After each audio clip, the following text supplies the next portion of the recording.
ठीक आहे, चला आज बघूया. आजचा टॉपिक आहे महाराष्ट्राचे प्रादेशिक विभाग. महाराष्ट्राच्या निर्मितीच्या वेळेस महाराष्ट्राचे एकूण 4 प्रादेशिक विभाग होते. नंतर कालांतराने 4चे जे 5 प्रादेशिक विभाग झालेले आहेत.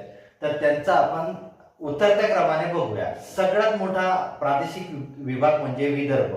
ठीक आहे, जो आहे 97,404 चौरस किलोमीटर. ह्यामध्ये 11 जिल्ह्यांचा समावेश आहे. 2 नंबरवर आहे पश्चिम महाराष्ट्र, ज्यामध्ये 7 जिल्ह्यांचा समावेश आहे आणि ज्याची व्याप्ती आहे 89,853 चौरस किलोमीटर.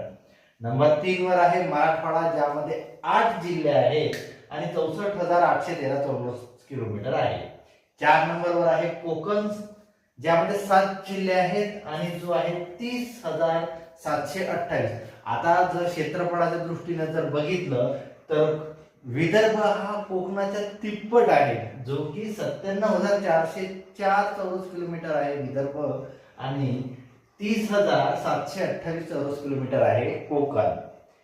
खानदेश आहे, ज्यामध्ये 3 जिल्ह्यांचा समावेश होतो, 24,915 चौरस किलोमीटर. बरं, आता हे झालं त्याच्या क्षेत्रफळाच्या दृष्टिकोनातून. जर जिल्ह्यानुसार जर आपण त्याचं वर्गीकरण केलं तर हा प्रादेशिक विभाग 1 नंबरवर आहे विदर्भ, ज्यामध्ये आहेत 11 जिल्हे. नंबर 2 वर आहे मराठवाडा, ज्यामध्ये आहे 8 जिल्हे.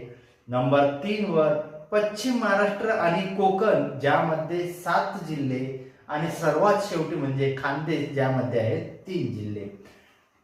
ठीक आहे, तर आपण अशा प्रकारे महाराष्ट्राच्या प्रशासकीय विभागाचे त्याच्या क्षेत्रफळाच्या दृष्टीने व त्याच्या जिल्ह्यानुसार आपण उतरत्या क्रमाने बघितलंय. नमस्कार.